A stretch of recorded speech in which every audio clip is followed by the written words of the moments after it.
That's being recorded. And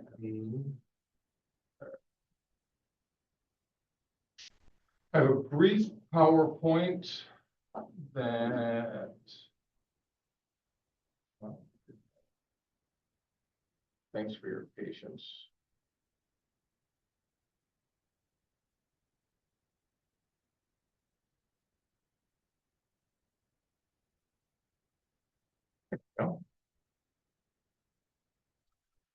Okay, so thank you for weathering the storm quite literally and coming out tonight. My goal is to just have a open dialogue over what the proposal is for next Tuesday. I do have some information that I'm going to share, very similar to what I presented to the community at the Board of Education meeting about a week and a half ago.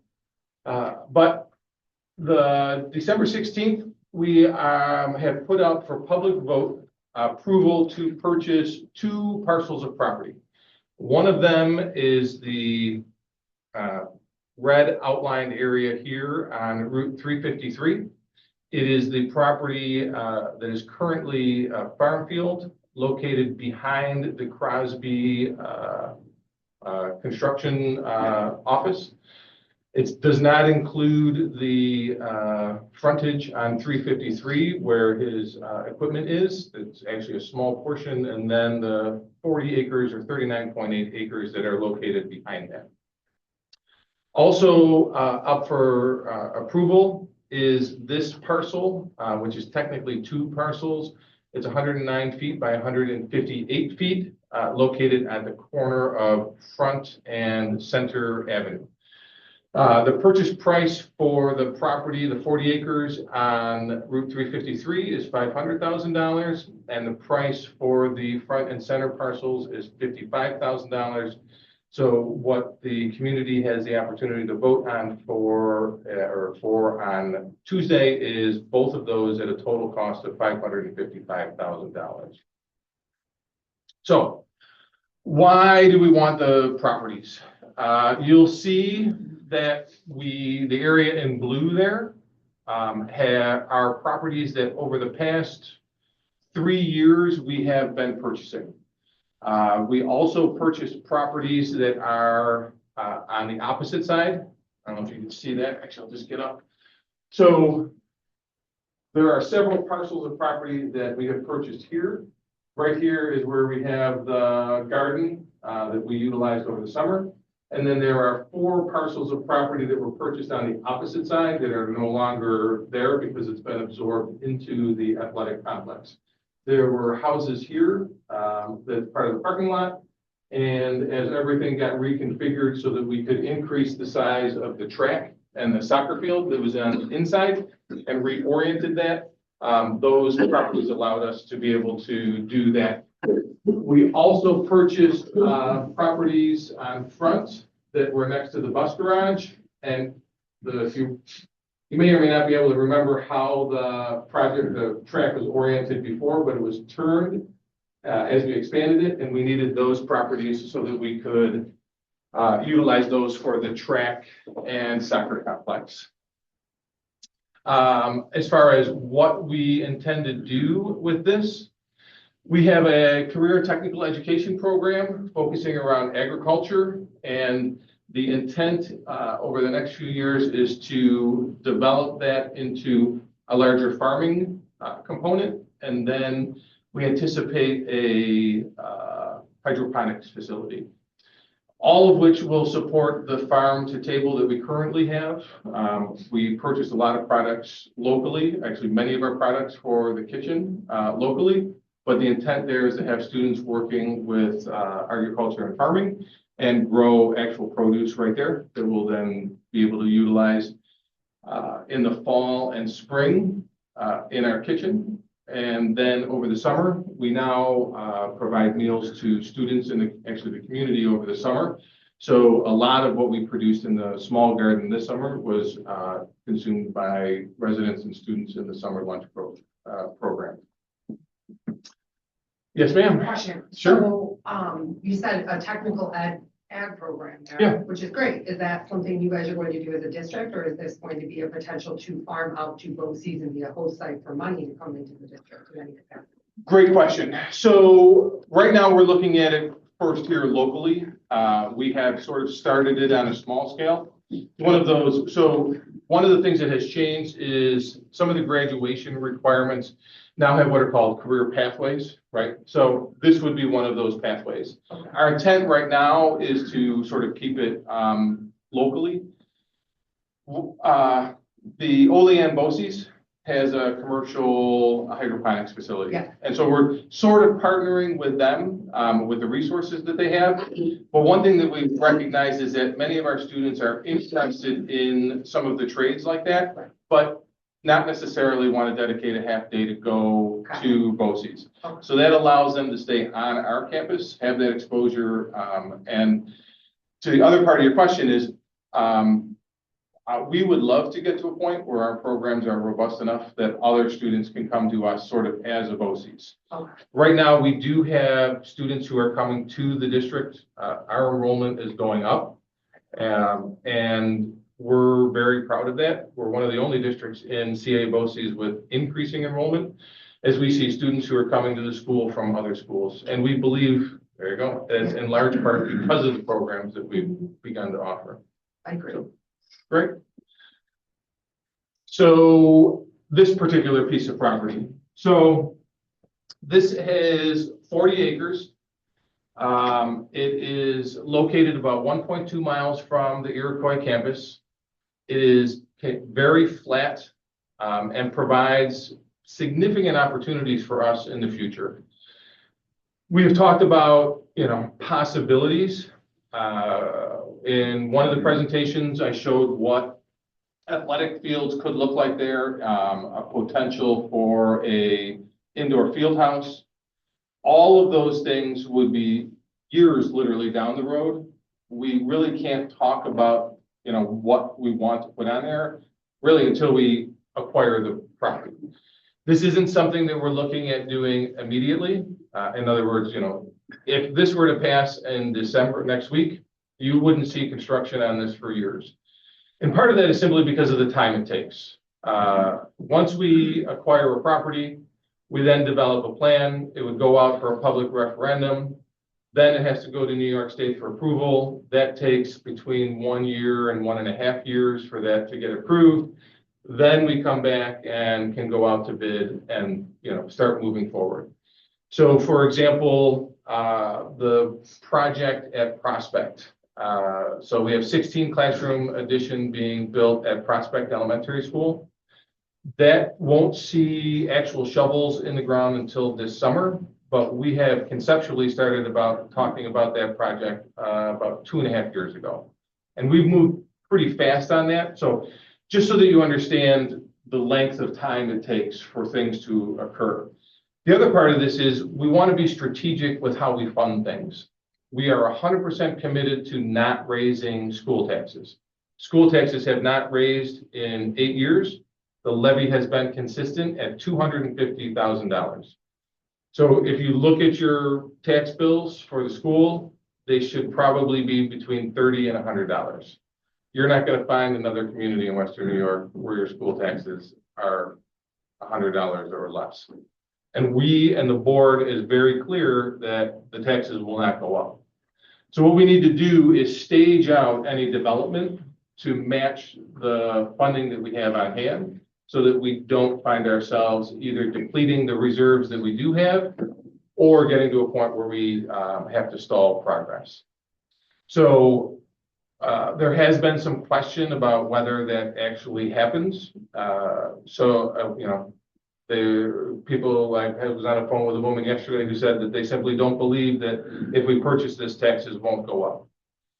So as evidence of that, I'll suggest that we look at the project that we did at Betts Park, the STEAM edition that we have at the high school. That is about $35 to $40 million in project investment. Those are totally paid for, and taxes have not gone up since that started. So we have a history of being able to make investments in the school making those investments strategically with cash that we have available, that we have utilized in an effective manner so that we can continue to make investments in the community without a tax implication to the school taxes. And that is what we would and continue to plan to do if the community decides that this property is something that we want to invest in. There are a couple other benefits to this. For example, it is located very close. It's off territory, which means that there are some savings there. Some of the properties that we have looked to lease that are on territory, there is a lease associated with that. Sometimes that can be kind of high. The last parcel that we were looking at for the bus garage was on Rochester Street. The lease over the term of that would have been about $6.7 million. That just wasn't a financial decision that we wanted to move forward with.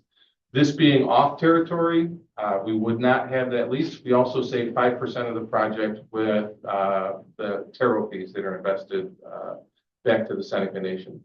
So there are some financial benefits to this as well. Price-wise, this is comparable to the purchase price for Denver. So Denver was approved in May on Kilbuck Avenue. So that is I want to give you the right. I want to say that's 18 acres. It's either way, it's significantly less than this particular parcel of property.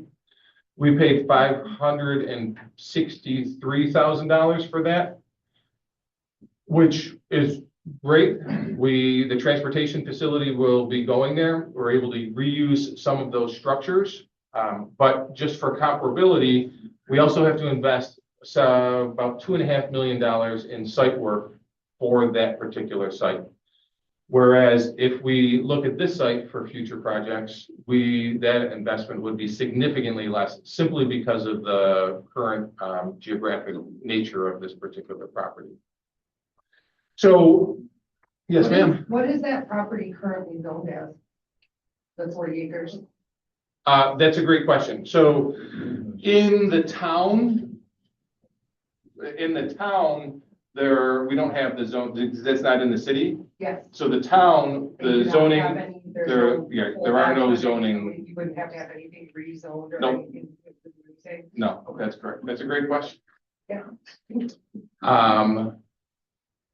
Let's see, where else was I headed with information? So I just want to reiterate that we're looking at this property because it became available and provides opportunities moving forward. What it goes on there and when is entirely up to the community.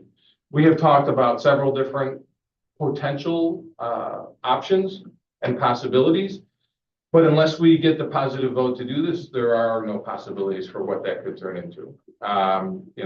The community has indicated, we spend, today's a perfect example, a lot of time indoors. We have great athletic facilities, but we can't use them during the winter. So having an indoor field house, something like that is a possibility. The community has said repeatedly that an ice rink would be outstanding. It also provides opportunities for economic development here because the ice rinks that are locally here are awful far away. Yes, sir. Any athlete in this town, in this school system, ever went anywhere? Yes. In the big leagues? How many? And they're spending all this money on bars? I guess big leagues? Right, so just so we're clear, we spend I $250,000. haven't seen anybody here in over 50 years. Not true. Go Okay. anywhere. He must went So home. why do you- Sorry, Sure. Jeff Bartose. Right, so let's answer that It's question. $100 million. Wait, what's $100 million? You spent $500,000 on property in Gilmore. Yeah, That's for buses. right. Then you spend another $500,000 for athletes. Well, remember, Nobody this is, in this system has ever went to the big league, first off, that's incorrect. but this is all about sports. Well, not necessarily. Bottom line's out, sports and agriculture. And again, How many athletes from Salamanca High School has ever went anywhere? You're spending all this money. Why not on education instead of all the big league? How many, Great. you got a gun range in a basement that hasn't been in use since 1972. Right. Yet the NRA shoots over in Bradford the whole time. How many kids could go out of here, go to NRA and make competition and make a name for themselves? And you got skiing, do you not still? The ski club. Yeah. Okay, can't you put the combination of the two together and make that your competition go to the Olympics? Well, let's do something around about that before we start building something that we haven't put anybody out of this school in there anywhere. Sure. So let me answer a couple of those questions, And it's right? about property. Well, let me answer a couple of those. I hopefully you'll be open to hearing what I say. We do have a trap team that's actually pretty large. We go to Ellicottville. This could very well turn into a trap range. It could very easily turn into a rifle I've range. seen it over 50 years. Sir, they compete every year. We do. We 100% have a trap team that is very competitive every single year here. Additionally, 63% of our students participate in athletics. That's 63%. And to be honest with you, I'm not concerned if they go to the big leagues. I'm concerned that they learn a healthy lifestyle and that they're actively engaged in the community. That's what we do as a school. That's our job, is teaching and learning. This could very easily turn into a number of things, but if we don't have it, it can't turn into anything. I would hesitate to say that we shouldn't invest in athletics or anything for that matter, because we don't have a history of having students who have been made the big leagues. I don't know as though that's a valid argument to deny students the opportunity to participate in something. For example, when we were building the STEAM wing, one of the criticisms was we shouldn't build a STEAM wing, so that's science, technology, and engineering, because we don't have any engineers that have ever graduated here. I will tell you, we'll never have any engineers if we don't invest in them. That's what we're looking to do. Themselves too. Have them feel from their own teachers, they have the want, have that will. Sure. To take them to be what you're gonna teach them. You can teach them all day long, but if you don't put yourself into that child, they're not gonna go into that work to get there. I agree with you. And I will tell you that we have very good teachers And I here. don't think there's enough of them that put their heart into the children. I don't. I'm sorry to hear that. I would welcome you to come and meet with our kids and our teachers, because I think if you were here to see them, you would change your mind. I really do. The teachers here are some of the most dedicated teachers you will find. They care about these students more than any place I've ever worked, which is why I drive an hour to come here every day. It's because of the teachers and the students that are here. They dedicate and pour their heart and soul into this community and our students that are here every single day. This isn't an easy place to work at. I don't. It's not. There are a lot of challenges, and our staff works very hard to provide the best opportunities and options for our students. And this is just one more ability to do that, again, without a tax implication. And you brought up academics, right? Because that is what we should be doing. Our core function here is teaching and learning. Athletics is a privilege. Education, by the time they get out the door, they have above 12-page education. Not a 2-year. Right. A second-grade kid, not knowing his name, last name, and how to get home. Unfortunately, we do have a young man on our street who, Sure. when he left kindergarten, could not tell you his last name, did not know where he lived, Right. did not know his parents' names, and he was on the other end of town. This summer. Luckily, somebody recognized him. Yep. Otherwise, can you imagine being at the police department going, where do you live? I don't know. Does anybody know this kid? But at some point, as a parent, you gotta take some more. Oh, Well, the two. Right. You can't blame the school. No, I'm not.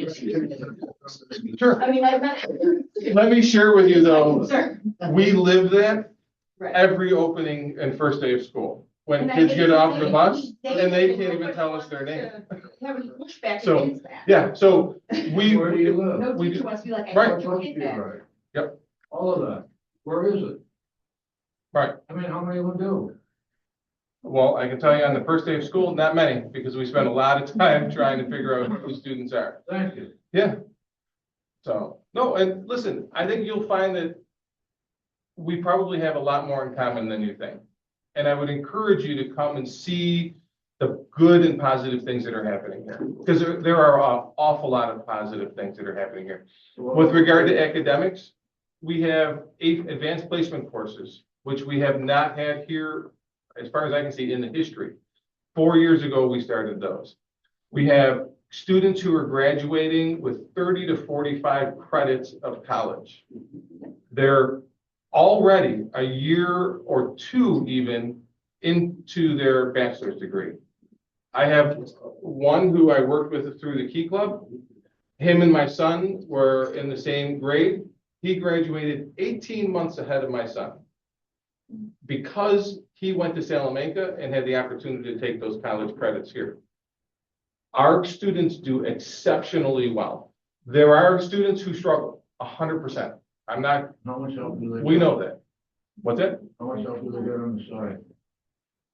Every day, well, I shouldn't say that. Monday through Thursday, we have academics after school. We have, for high school students, Saturday school.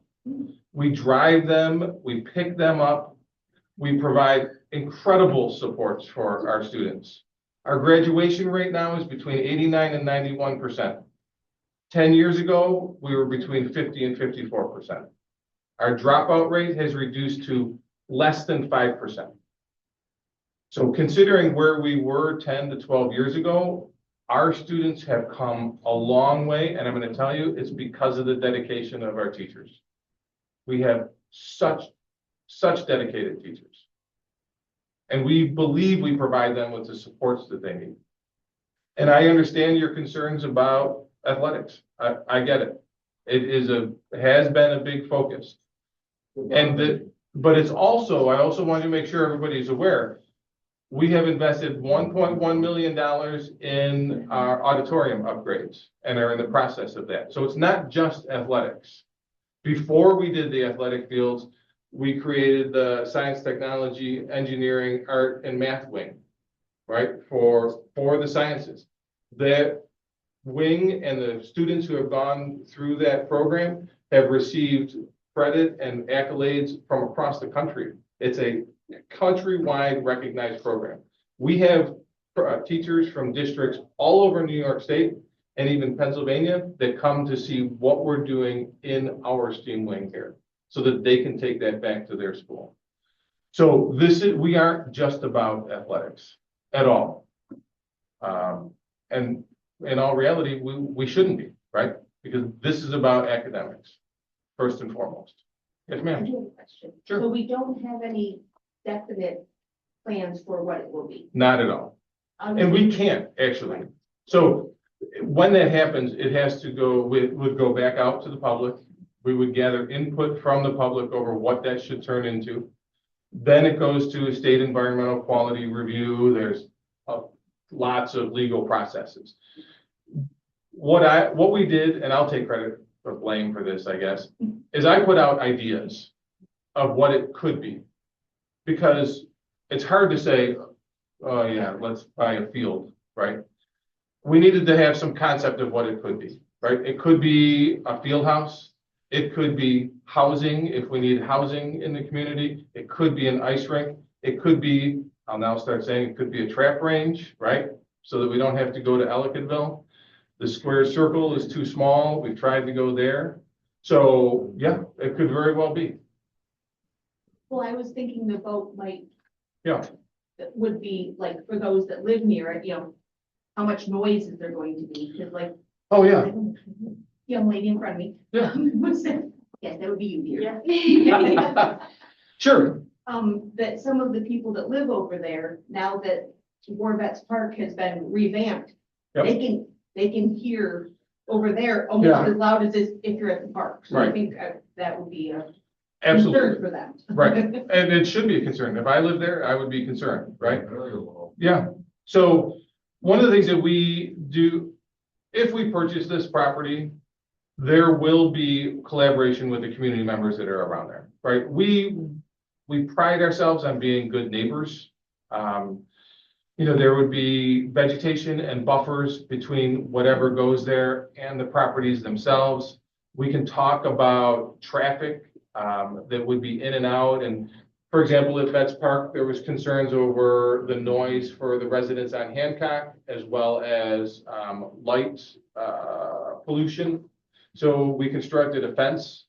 Now, we didn't just put up a fence, we put up a beautiful architectural fence along the side. So it's not like we're doing just the bare minimum. We want to make sure people are comfortable, because the reality is the school is the community, right? And we're not separate entities. Yes, sir. Your clarification isn't going to do jack for Sunbury. Melody Fair in North Tonawanda, that was the news. Yeah. Put up a Sunbury around it. Now, why can't South City still make it? They're spending all this big money. Do something for the people behind it. Okay. Don't have to sit here. Right. They pay for their taxes. Sure. They pay for their houses. All right. Fair enough. Have you already expressed, or have you ever gone to those community members already and talked with them before even trying to purchase it? So one of the things there are some things that we can and can't do. Some of it is because of privacy, some of it is because of contractual obligations, and some of it is we can't, like, I can't go and say, hey, listen, I can't make a promise that we're going to do something 4 years from now. Many of those folks have come and seen me, so we have talked. But have we gone specifically to talk to them? We haven't. If we purchase that property, 100%, then we can talk about what, could be there, what some of their concerns are, and how we can mitigate those concerns for them. Yes, sir. Can't negotiate a better price than $500,000. Yeah, it was actually a little bit higher to begin It's a with. pretty number. Gilbuck was $500,000. Yeah, The difference between Gilbuck and here, that's not $100 million. Why not? well, actually, Killbuck was more for less property, That's like a big number around this country anymore. Don't it? right? I can understand that, but I'll be honest with you. If you go somewhere and try to purchase 40 acres for $500,000, believe it or not, you're not gonna get. An acre over there in the Pelican City for $1 million. Yeah. So, 500 million is too much. 500,000? no, this is half of it. 500,000 is too much money, basically. Okay, But Right. What was the bottom amount? this wasn't, because initially it was more than that. So you negotiated it down to. Our agent did. Yep. At the prime. And the same thing we did with Denver. Denver initially was $700,000. And that's much smaller, and there's a lot more work that we had to So do. that's actually your argument. Comparatively, This is a good deal. Essentially half the price, So, so. Was the Denver one, was that purchased on the last budget? Yes, so that was voted for in May. This will be on like the next budget, or where? No, so we have the funds for this set aside, in anticipation of this property becoming available. So this is included in our budget right now. We have cash in hand. It will not affect our reserves and will not affect the current budget that we have. Let me see if I have that on here. Okay. Great question. So the question over where does all this money come from?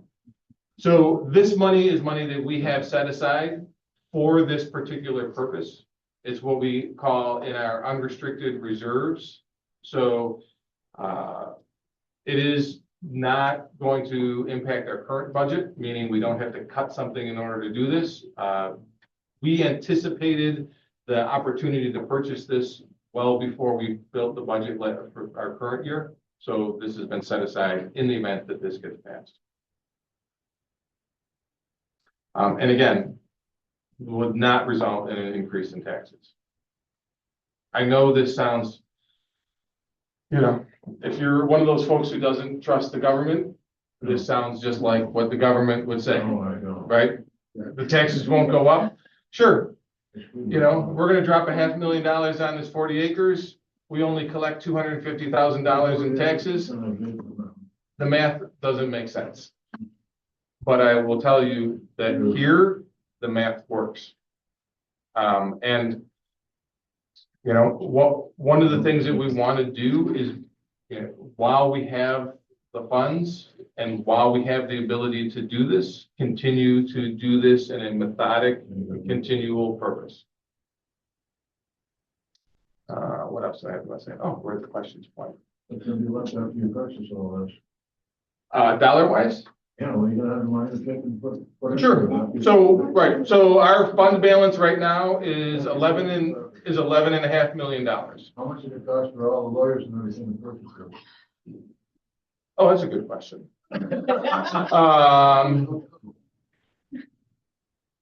I don't know.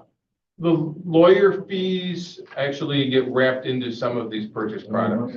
But I did throw out a number that I just want to make sure everybody heard. We have $11.5 million in reserves right now. My question. Oh, well, maybe I missed the question. You're the guy in charge of all this, right? More or less, yeah. Slam at it. So what would you like to know? How much it cost the lawyers up for all this? Yeah. I don't know. Nowhere near $500,000. Well, I can tell you this, for example, the real estate agent does this for half the price that she does it for other places. There are a lot of people who do this. I would suggest though that. You resold later on down the road if you guys decide not to do anything. Yeah, absolutely. It's an asset, right? So let's say in 2 years, we decide, you know what, this wasn't a good idea. 100% we can sell it, just like we have other properties. So realistically, you look at this as an asset for investment. But to go to the question that you have over lawyers, I'll get that number for you based on the previous money that we've spent for other properties. That's a very fair question. We don't look to save costs with lawyers because they fix a lot of potential problems moving forward. Oh, yeah, but. Yeah, I understand. What other questions do we have, or is there anything that I haven't been able to answer? Some people have asked questions about properties that we have purchased in the past. There have been some comments that we have properties that are unutilized or are just sitting around somewhere. So what I want to do is just share a little bit about each of the properties that we have purchased in the past 10 years and where they are right now. I had a spiffy map here. Here we go. Okay, so there were several properties that we purchased on Hancock. Now, we didn't purchase the entire property. We purchased about 100 feet. And I believe there were 8 or 9 of those. Those are butted up to, where am I?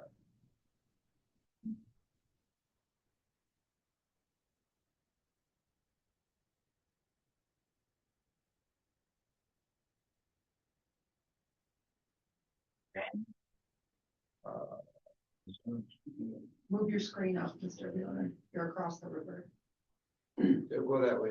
Yep, there you go. You're getting there. Oh, yeah, thank you. Gee whiz. I look at this all the time and I'm embarrassed that, there we go. Oh, these are some old photos. That's part of the reason. Okay, so we purchased 100 feet off of most of these properties along Hancock. Those were actually absorbed into Veterans Park. That was necessary so that we could separate the football field and the baseball field so that they did not overlap and so that we had a larger baseball field. So there's questions over what happened to those properties. Those properties are now part of Vets Park. These are the Hoy Street properties that were purchased about 2 years ago. They were dilapidated houses, that if you walk down Hoy Street, you could actually smell the odor from them. We took those houses down, and this project has sort of been in a bit of a stall simply because right down here is where the traffic circle was just put in, and that was a project that took over a year, and Hoy Street is now gone. So before we developed this, which is likely to turn into a parking area, we had to wait for the rest of this to be redeveloped. Otherwise, we would have built something and had to then modify it. On Fern Avenue, we purchased properties. So let's see. This is the tract under construction. We purchased these three properties. Those three properties, the houses were torn down and are now part of the tract complex. In fact, if you see the way we had to reorient the track and the soccer field, we would not have been able to do that without these properties.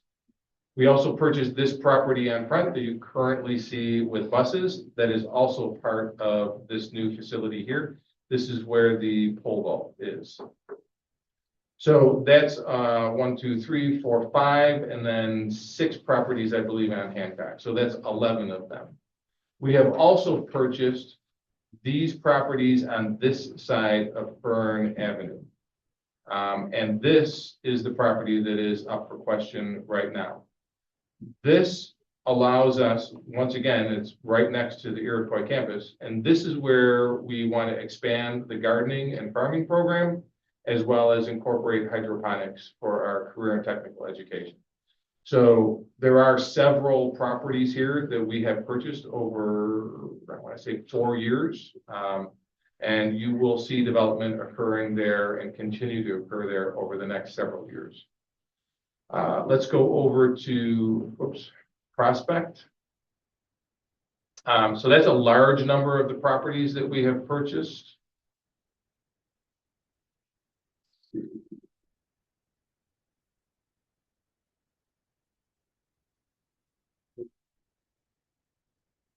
Too far, a little left. Yeah, right there, see There we baseball then. Yep. So, thank you for the geometrically impaired and geography. I live there, so I know. So, we have purchased this piece of property right here on East State Street, which is a large parcel, and this house right here. I'm just going to zoom in a little bit. So this is Prospect Elementary School, Sullivan Avenue. We have purchased this house right here, which will be coming down, and we purchased this parcel of property right here. So a couple things are happening here. Because of the increase in enrollment and the need for special education classes, we are building a 16 classroom addition that is going to be essentially right where this parking lot is. That will cause us to have to reorient the parking lot, and the parking lot is going to go into this parcel of property right here. And we anticipate actually being able to close off Sullivan Avenue. Sullivan Avenue is a pretty narrow street. Right now it has heavy bus traffic, and we don't have to do that since we purchased this, and we'll be reorienting the flow of vehicles. So that's this particular piece of property. We just closed on this about 2 months ago, so it hasn't been sitting long, and we'll see construction work begin within the next 9 months to 12 months. What other parcels of property? That is pretty much every parcel of property that we have purchased. So the bus route is gonna go right through that property right there? Well, believe it or not, we're still in the planning phase. Our hope is to actually have the buses come down Morningside and load and unload right here. What that will do is provide a significantly safer pickup and drop off point for our buses. Right now, this is exceptionally congested. Not just there. I live on that corner, and what happens between 8 a.m. and 8:20 a.m. and 3 p.m. and 3:20 p.m. Yeah. is So to hear things that there is a plan is Oh, yeah. a blessing for those of us who live right Yeah, there. all the streets are narrow. That is, and it's not even, you've got the walkers, you've got the pickups, you've got the buses. It is nearly impassable. I can't get to my home or out Right. of my driveway for 15 minutes in the morning and 15 minutes in the afternoon. So to hear things Yeah. like that is very exciting. Yeah, within the very near future, there you will have no buses down Prospect or Sullivan. And you will have a new entrance to Prospect for staff, which is why we purchased this property right here. So that'll be a staff entrance Yep. there. Yep. Okay. With the goal, once again, of reducing the traffic on Prospect and Sullivan drastically. So Mark, Yes, sir. with the increase of 16 classes, like, if you've had kids in Prospect right now, when there's an event, you Yeah, can't park. no, No, There's no- my there's no front room. yard becomes the park. It is crazy Yeah. for those Right. of us that live there. Yep. So this is wonderful to hear, and I will spread the good word to my neighborhood. good. But is So that parking lot gonna be enough to clear all that congestion? It's a nice. it is a significant increase in the number of parking places. And the other added benefit is, once this bus loop is here for evening events, it turns into a parking lot. So now you've essentially doubled the available parking on that campus That's huge. without. What's back there right now? Nothing. Nothing? So and we were able to put that in without compromising the softball field. So I keep using the mouse and I'm sorry if you can't see it. So we anticipate, I can't make a promise, but the drawings right now have buses coming down Morningside, coming in here, parking this way to load and unload our students, and then they come out and leave out of Morningside. So the only people that would be going down Prospect would likely be parents for drop off, which would be significantly less than what we've got right now. Yes, sir. What grade do you have going to the school? Here, Prospect. Oh, you mean, right here. Right here. From what grade level to college? So right now, the whole district serves pre-K, so that would be 3 and 4-year-olds through 12th grade. On this campus, we have students in grades 4 through 12. On the Prospect right now, we have pre-K through grade 3. Once the classroom addition gets put in place, 4th grade will be staying at Prospect. So we have pre-K and actually probably younger. We're building classrooms for even younger, so an early childhood component. So 2 and 3-year-olds all the way up to 4th grade will be at Prospect. And then the high school and the Iroquois campus will be grades 5 through 12. So what that does is that shift releases all of the pressure on classroom space on the Iroquois campus and adds the classrooms over to Prospect. Yeah. I'd like to see children be children. Yeah. Going to school, little kids, being little kids and growing up as children. Right. Not in mass confusion. so with when big the people. 4th grade, Sure. they're still. I don't understand. I don't want to see all of them conglomerated in one. Oh, yeah, no. System. If No. something goes down. Yep. What's gonna happen? Yeah, no, How big is the security system for the place? Or, Why couldn't you just money do it? sure. I'm not talking about the doors being shut, I'm talking about officers or officers. What is that?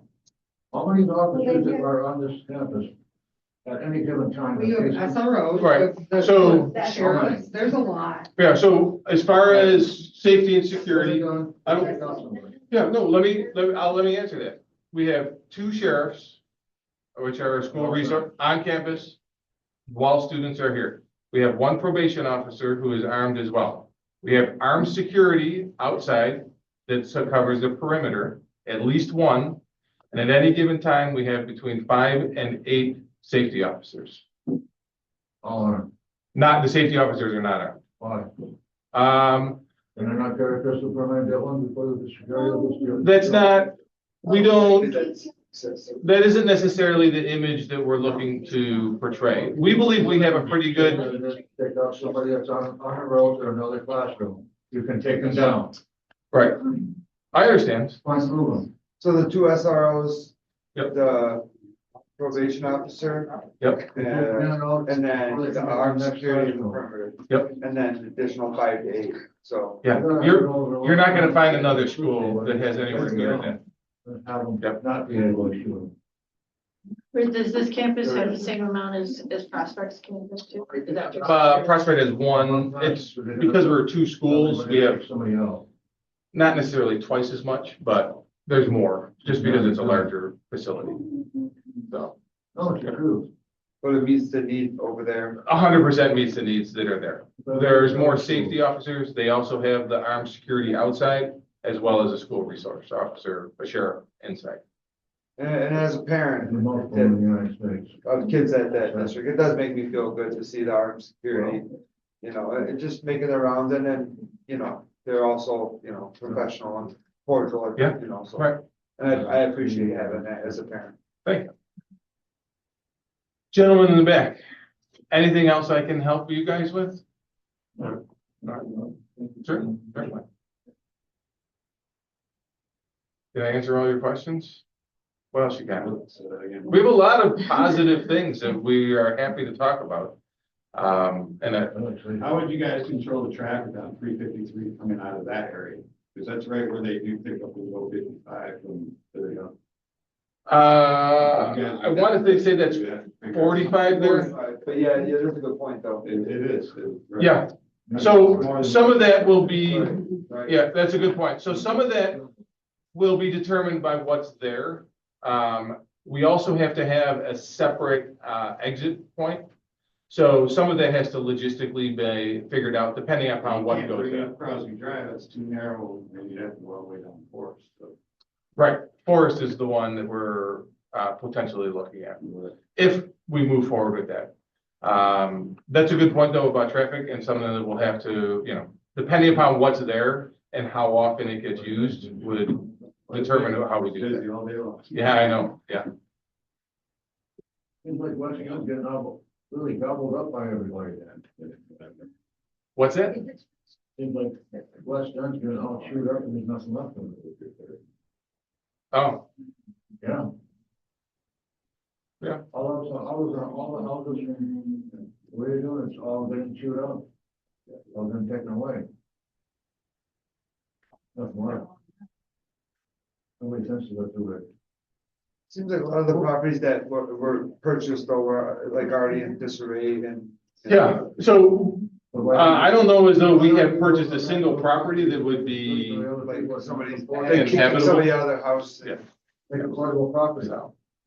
make affordable housing. Mr. and Mrs. John, anything that I should be talking about that I haven't yet? I mean, there's a million things you could talk about. Seriously, Yeah. everything that this district is doing is all about the community, the kids. It's all about education. I know there's a lot of distrust out there. And I mean, Mark, obviously you're not from Salamanca.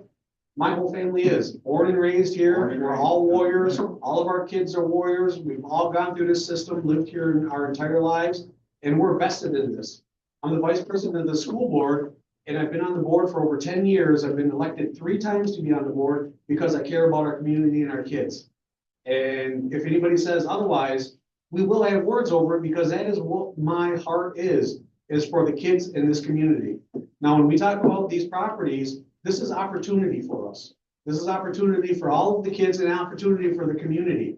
And Mark is right. There is no plan yet. Step one is let's get the property and then let's see what we can do. You know what? The sky's the limit. And for me, I don't care if we send anybody to the NFL, which by the way, we have. There are people who have gone to the NFL from this district. Our athletic director is one of them. So we do send kids to sports. We do send kids to higher callings. Our oldest daughter is a corporate attorney in Manhattan, graduated from Salamanca. That is an amazing accomplishment coming out of this school, and it has nothing to do with sports. That's all academics. There was a post on Facebook 6 days ago on our Salamanca Warriors athletics page that talked about our fall scholar athletic teams. It was 8 teams, I believe, that were scholar athletic teams, meaning that the entire team had over a 90 grade point average. And it listed all the kids on there that had that grade point average. scholar athletes, not athlete scholars, scholar athletes. I'm also a coach. I coach girls lacrosse here, which I volunteer my time for, by the way. I tell our players all the time, you are a student athlete. Your student comes first. We make sure those kids are getting their grades in, are getting their homework in, getting their grades up. We beat that into their soul that they are students first and athletes second. But you know what it does? Athletics is a path to the future. It teaches a lot of things that these kids honestly need. It teaches discipline, it teaches good sportsmanship. I could go on and on about all the life skills that being on an athletic team teaches, because that's the truth. And you will see, and there's numerous studies done all over the country for decades that prove that being an athlete in the school system makes you a better student. That is proven. So when we talk about all these things that we're looking at doing here, it's all for this community. I heard somebody say something about housing. You know what? That's an idea that's on the table. Does it mean it's happening? No. But that's one of the things that this community needs is more housing. You know what? With 40 acres of property, we could honestly put up a field house, an ice rink. We could put up, whatever, and still have 20 acres for housing. That's a lot of housing. That's just ideas being spitballed out there. We talk about all the programs and clubs. I've heard you mention about shooting. We do have a trap club, very good trap club. We also have archery. We have 80 kids in archery. And every year, we're sending kids to states. And in the past several years, we've sent kids to nationals in archery. That is amazing. But this is another thing. They're shooting archery in the gyms with a net background. It's not the most ideal location. It'd be wonderful if we could have a separate facility for that archery, separate for trap, separate for whatever. All these ideas are the stuff that we talk about as a board, and we talk about with Dr. Beehler. What can we do in this community to help everybody? And you know what? I do it because right here and all the rest of them out there. That's easy. That's where it comes from. It comes from the heart. And I kind of want to. And I'm getting a little emotional right now because it's the truth. Thank you for that. My son graduated running, and I thank you for that. That's a lot. Thank you. And I want to speak on what Mr. John is saying. I am someone who worked at another district. I will not name names. A lot of people know where I worked for a very long time. I no longer work there. My daughter went to that district with me because I worked there and it made my life easier. I made the decision to switch her to this district, and it has completely changed our lives for a variety of reasons. She had some small opportunities at a smaller district, and now she came here and it has really shown her she wants to be a mechanical engineer. Before she came here, she didn't even know what that was. And now she's had opportunities here. On top of it, she is an athlete. She's part of the band. She's all of those things. And I understand what you're saying. I feel like we're putting too much money into athletics. But speaking for someone at the other district that I worked at, and I served kids from this district and lots of students in Cattaraugus County, I know that those extracurricular things are unfortunately what gets the kids in the door and engages them. And there's not a whole lot of kids that are going to wake up in the morning and be like, man, I can't wait to go to school and go to algebra. But they know they're going to get up in the morning because they've got football after school. And it matters. Right, and it matters. Because creating that family and that need, and I understand, I get what you're saying. Right, and I understand. So what I'm saying to you is what I did and where my wheelhouse of experience, is working with kids who do not have a well-rounded experience of that. Is there are kids that do not have someone to check in on them. So there are kids that don't have people at home or neighbors like you guys worried that they don't have this. But here, there's so many places to find a niche for those kids. And they're putting effort into finding every little cubbyhole for an opportunity for a student that may not have that anywhere else. And I understand where you feel very frustrated that this is only serving a small population, but it also is potentially serving a population that didn't know these things existed. And I really need to state the fact that it is ridiculously important to play up every aspect of a kid's life in order to get them to want to come here to engage in the athletics or to the academics. And if they don't have those opportunities and they don't have that place to call home and look back on, you just don't have that. And we really need to think about the whole picture of it, not just money, not just athletics, not just academics, all of that. We're trying to create all of these things that we are warriors. All of those things go into it. And it is so ridiculously important to acknowledge that there are things outside of what our experiences are and what we think our children or future generations will have. And I think, and I'm saying all of this separate from how I feel about this land acquisition. This is as a parent who made the huge change to bring my daughter here, and I am eternally grateful. I am eternally grateful. And guess what? You're right. And a lot of it is because they don't know they have the opportunity to do so. And they've never been exposed to different types of coaches or different programs and different things that could find a connection they've never had before. These are awesome things. And I get where you feel frustrated. And I really think a lot of it has to do with the fact that maybe you just don't know how things are. I watch. Right, and I know you watch, but I'm saying like right now, you know, I can speak from experience and there's people in this room that are speaking from a current experience. And it's really great. And I hear what you're saying, and I respect what you're saying, and I just hope that the same is going back. And I hope that this is learning moving forward. Oh, 100%. Oh, I can go into that. Yeah. The amount of money and resources that this district puts into meeting the needs of those 504 and IEP students is above and beyond. And that is something that I can say I worked and served for, and I am. Much money on sports.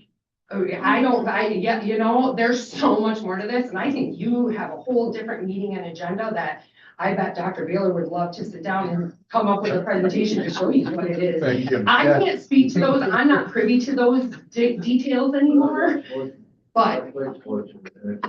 Oh, I have Yes, something. ma'am. So there was a comment made on Facebook that the money that you have reserved or whatever should be utilized in a different aspect, as in like maybe upgrading the building and the bathrooms and the classrooms. Like what is going on with those? Because I mean, I know all the bathrooms are locked during the day. Right.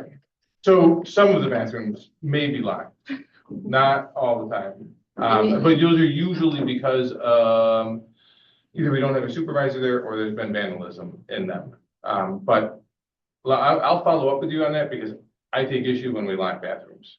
I don't like that. That's not fair for the students across the board. But to get to your actual question.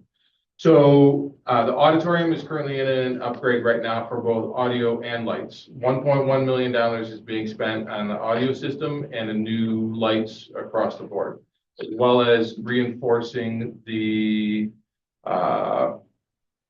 curtain structure behind the scenes that just needs some updates. The addition at Prospect will be 16 classrooms. There are $3 million for classroom upgrades that are going to be happening over there because Prospect really hasn't seen a lot of upgrades across the board, including, I want to say it's $2 million. No. I'm sorry. I just sat through these numbers today. So including 2 bathroom renovations, total overhauls of restrooms at Prospect. Seneca will be undergoing what we call the gang restrooms, the big restrooms. Those are being completely updated as well at Seneca Intermediate, as well as improved classroom amenities, such as cabinetry and the furnishings in there. So, when you add that all up, I want to say there's between $4 and $6 million that is being invested just in the next 18 months to 2 years in classroom enhancements at this campus as well as Prospect. Did I answer your question? I think so. Is it close enough? Yeah. All right. What else do you want to know?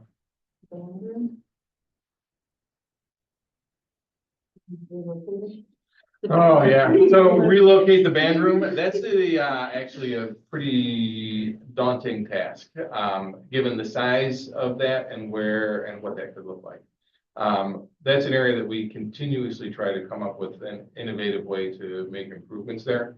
At this point, though, all I can say is that we have money set aside and we're in literally the process of acquiring the equipment for the auditorium, which will be a nice improvement right off the bat.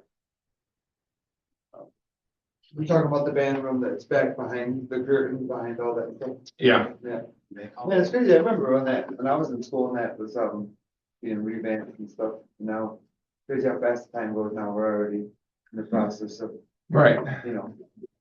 But yes, are you in band? What do you play? Clarinet. What's that? The old get replaced with the new. I know. Yeah. What's that? Clarinet. Nice. Yeah, my son plays the saxophone. And he was learning, so that's good. That's an area that we need to continue to explore. And I know Carrie touched on it at our last board meeting is, Yep. is not just, our sports, but our drama clubs, our bands, science team. My 7-year-old, he wants a 3D printer for school, and it starts with because what he's Look at that. doing here. And I'm like, what? Like, that's so crazy. Like, to me, that a 7-year-old wants a 3D printer and he's just so engaged with it, loves it.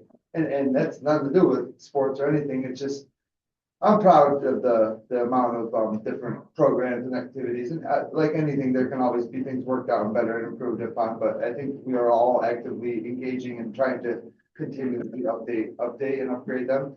And I think it's important to just keep prioritizing, the needs of obviously the first thing being the education side of things and giving the safe, secure environment for our students to learn. But yeah, I'm glad that you showed up and spoke. I wish that would have, obviously the weather probably put a hindrance in that a little bit, but that there was more, parents and students that come out and I'm glad you spoke up because that is important that we, advocate for, all aspects of the district, not just our athletics. And I was an athlete and my kids play sports, but we also are in band. My oldest who's 9, he shoots archery in the basement, with Jesse Moore, who's also a lacrosse coach as well, and you won't find another kind-hearted soul who does a lot for the community. So yeah, there's a lot of good stuff, and we just need to keep our, keep doing what's best for the community. Keep having these type of dialogues. I think this is good. I wish the board meetings were like this at times. To a sense, but it's like